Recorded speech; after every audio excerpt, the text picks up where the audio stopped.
दोस्तों, अगर मैं आपसे कहूं कि एक देश ऐसा भी है जहां तरबूज गोल नहीं, स्क्वायर होते हैं, ऑफिस में सोना मेहनत माना जाता है और ट्रेन सिर्फ 54 सेकंड लेट हो जाए तो उसका सर्टिफिकेट मिलता है। क्रेजी लगता है ना? तो तैयार हो जाओ, क्योंकि आज हम जापान की सबसे अजीब, सबसे हटके और सबसे शॉकिंग चीजें देखने वाले हैं जो दुनिया में कहीं और नहीं मिलेंगी। तो चलिए शुरू करते हैं। एक बात बताऊं, जब भी हम बाथरूम जाते हैं सबसे पहला डर यही होता है, कहीं बाहर से कोई देख ना ले। इसलिए हम फटाफट दरवाजा बंद कर देते हैं। लेकिन जापान में ये टेंशन ही खत्म कर दी गई है, क्योंकि वहां बाथरूम बाहर से पूरा पारदर्शी होता है। हाँ, सच में, पूरा अंदर तक दिखाई देता है। लेकिन जैसे ही तुम अंदर जाते हो और लॉक घुमाते हो, ग्लास तुरंत धुंधला होकर ओपेक बन जाता है। मतलब लोग अंदर क्या कर रहे हैं वो छुपा भी रहता है और साफ सफाई भी पूरी तरह मेंटेन रहती है। वैसे जापान के ट्रांसपेरेंट टॉयलेट्स देखकर तो दिमाग घूम ही गया होगा। लेकिन रुको, अगला फैक्ट तो उससे भी ज्यादा खतरनाक है, क्योंकि ये हमारी जियोमेट्री की किताबों से सीधा निकला हुआ लगता है। हम बचपन से तरबूज को तो हमेशा राउंड ही देखते आए हैं, है ना?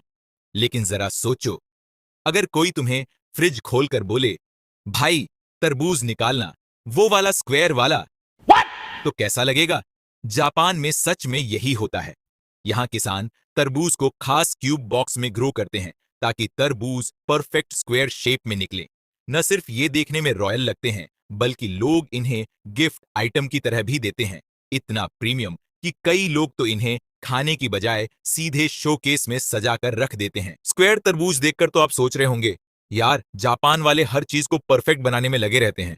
और आपने बिल्कुल सही सोचा, क्योंकि अगला फैक्ट तो उनकी परफेक्शन का बाप है। दुनिया के ज्यादातर देशों में ट्रेन लेट होना नॉर्मल बात है, लेकिन जापान में लेट होना मतलब नेशनल इमरजेंसी जैसा है। यहां ट्रेन्स इतनी ज्यादा टाइम सेंसिटिव होती हैं कि अगर ट्रेन 54 सेकंड भी लेट हो जाए तो रेलवे पैसेंजर्स को ऑफिशियल डेलियस सर्टिफिकेट दे दिया जाता है, ताकि अगर आप ऑफिस देर से पहुंचे तो आप अपने बॉस से कह सको, सर मैं नहीं, ट्रेन लेट थी।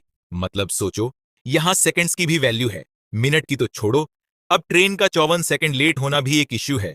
तो सोचो जरा, ऐसे परफेक्ट टाइम वाले देश में अगर कोई ऑफिस में सोता हुआ पकड़ा जाए तो क्या होगा? डांट पड़ेगी? नौकरी जाएगी? नहीं भाई, जापान में बिल्कुल उल्टा होता है। दुनिया में ऑफिस में सो जाना मतलब आलस, लेकिन जापान में सो जाना मतलब मेहनत की निशानी।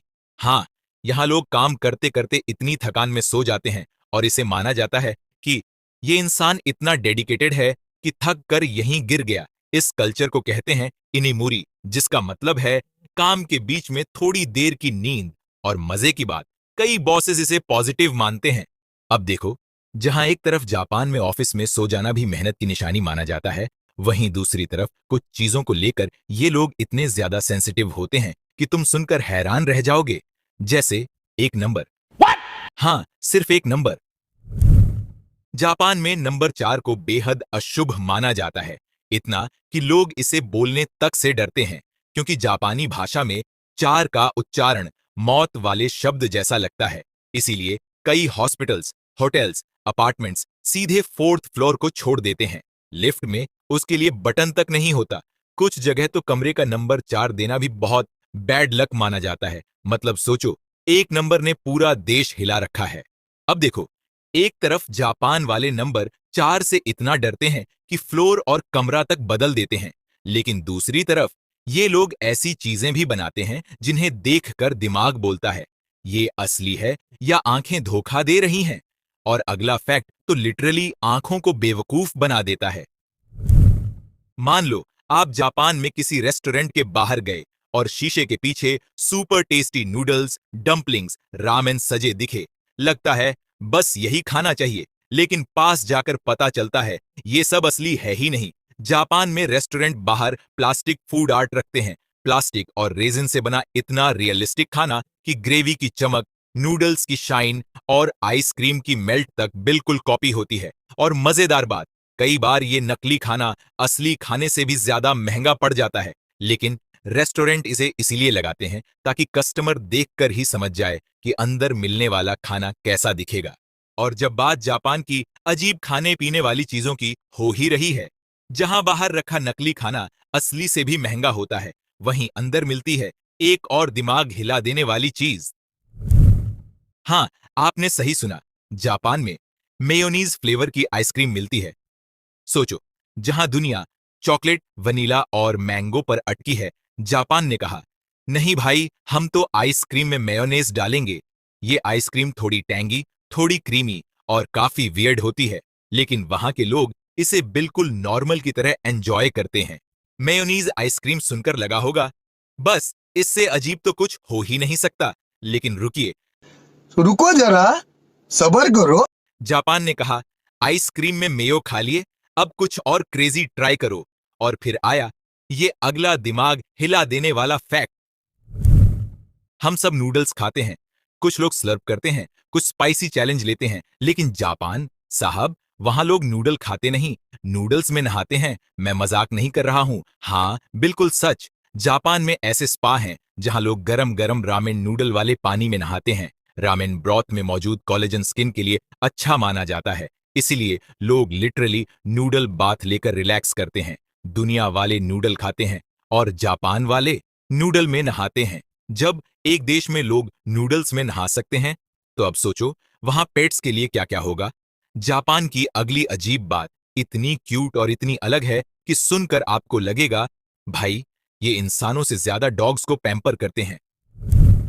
जापान में आपको हर थोड़ी दूरी पर dog salon, dog spa, dog massage centre, dog cafe मिल जाएंगे। हाँ बिल्कुल, वहां डॉग्स को shampoo, conditioner, hair spa, nail trimming और स्पेशल ग्रूमिंग सब कुछ मिलता है। कुछ सैलून तो डॉग्स के लिए कपड़े, फोटोशूट और सीजनल हेयर स्टाइल्स भी देते हैं। मतलब सीधा सा रूल है, हम यहाँ सैलून महीने में एक बार जाते हैं और जापान में डॉग्स ही हमसे ज्यादा स्टाइलिश दिखते हैं। जब एक देश अपने डॉग्स तक को सैलून, स्पा और हेयर स्टाइल दिलवा देता है, तो सोचो वहां इंसानों के लिए क्या लेवल की टेक्नोलॉजी होगी। और तभी आता है हमारा अगला दिमाग घुमा देने वाला फैक्ट। जापान में ऐसे हाईटेक टॉयलेट्स होते हैं जो नॉर्मल टॉयलेट से 50% तक पानी बचाते हैं। इनमें एक ऐसा सिस्टम होता है जहां आप हाथ धोने के लिए जो पानी इस्तेमाल करते हो, वही पानी नीचे टैंक में स्टोर होकर फ्लश के लिए रीयूज हो जाता है। मतलब हाथ भी धो लो और पानी भी बचा लो। Japan style. हमारे यहां लोग फ्लश को टच ना करो वाली एडवाइस देते हैं, और जापान वहीं फ्लश हाथ धोने से ही भर जाता है। जापान जहां टॉयलेट्स तक पानी बचाना सिखा देते हैं, वहीं खाने पीने में ऐसा क्रिएटिविटी दिखाते हैं कि आपको लगेगा, भाई ये लोग बोर्ड होते ही नहीं। और इसी क्रिएटिविटी का सबसे मजेदार एग्जाम्पल है, जापान में किट कैट सिर्फ चॉकलेट नहीं होती, ये तो फुल ऑन एक्सपेरिमेंट का प्लेग्राउंड है। वहां आपको ऐसे ऐसे फ्लेवर मिलेंगे कि पहले हंसी आएगी, फिर क्यूरियोसिटी, जैसे green tea, wasabi, soya sauce, sweet potato, strawberry cheese cake, Apple vinegar और यहां तक कि साके, जापानी शराब वाला किटकट भी। दुनिया जहां नॉर्मल चॉकलेट से खुश है, वहीं जापान कहता है हर फ्लेवर को किटकट बना दो। जापान में किट कैट के फ्लेवर ही इतने हटके हैं कि आपका दिमाग घूम जाए। लेकिन असली ट्विस्ट तो तब आता है जब आप खाने की आवाज भी रूल्स बदल देते हैं, क्योंकि अब आता है, दुनिया में नूडल खाते वक्त आवाज करना बदतमीजी माना जाता है, लेकिन जापान में अगर आप स्लर्प नहीं करते तो शेफ को लगेगा कि शायद आपको खाना पसंद ही नहीं आया। यहां नूडल्स को जोर से स्लर्प करना शेफ की तारीफ, उनकी मेहनत की रिस्पेक्ट और खाने की एंजॉयमेंट माना जाता है। यानी वहां टेबल मैनर्स का रूल सिंपल है, जितना जोर से स्लर्प उतना ज्यादा रिस्पेक्ट। जापान में खाने का स्लर्प जितना जोर से करो उतनी ज्यादा रिस्पेक्ट मिलती है। लेकिन असली आवाज तो तब होती है जब आप जापान की भीड़ भरी ट्रेनों तक पहुंचते हो, क्योंकि अब आते हैं, जापान के स्टेशन पर आपको मिलेंगे ओशिया, यानी पीपल पुशर्स। इनका काम होता है ट्रेन का दरवाजा बंद होने से पहले लोगों को लिटरली धक्का देकर अंदर फिट करना। कोई जगह नहीं, ओशिया कहेंगे हम बना देंगे। एक एक इंच का इतना परफेक्ट इस्तेमाल दुनिया में कहीं और नहीं दिखता। जापान में स्लर्पिंग भी लाउड और ट्रेनों में पुशिंग भी अलाउड। जापान में जहां ओशिया लोग आपको ट्रेन में धक्का देकर अंदर फिट कर देते हैं, वहीं बाहर सड़कों पर एक ऐसी चीज दिखती है जो पहले पहल देखकर दिमाग पूरा उलझ जाता है। दुनिया में ट्रैफिक सिग्नल की चलो वाली लाइट ग्रीन होती है, लेकिन जापान में वहां ग्रीन की जगह ब्लू लाइट जलती है। कारण भी कमाल का, जापानी भाषा में पुराने समय तक ग्रीन और ब्लू दोनों के लिए एक ही शब्द था, एओ। इस कंफ्यूजन को खत्म करने के लिए उन्होंने ग्रीन लाइट को इतना ब्लू ग्रीन बना दिया कि आज ट्रैफिक सिग्नल पर आपको सीधा ब्लू लाइट ही दिखती है। जापान में पुशिंग भी अलग और ट्रैफिक लाइट्स का रंग भी अलग। जापान की ट्रैफिक लाइट जहां ग्रीन नहीं सीधे ब्लू जलती है, वहीं सड़क पार करते समय आपको एक और चीज देखकर लगेगा, ये दुनिया का सबसे क्यूट देश है क्या। और अगर आप यहां तक वीडियो में आ गए हो तो एक बोनस फैक्ट सुनो। और हां, अगर आपको ये वीडियो पसंद आ रही है तो फटाफट से एक लाइक कर देना।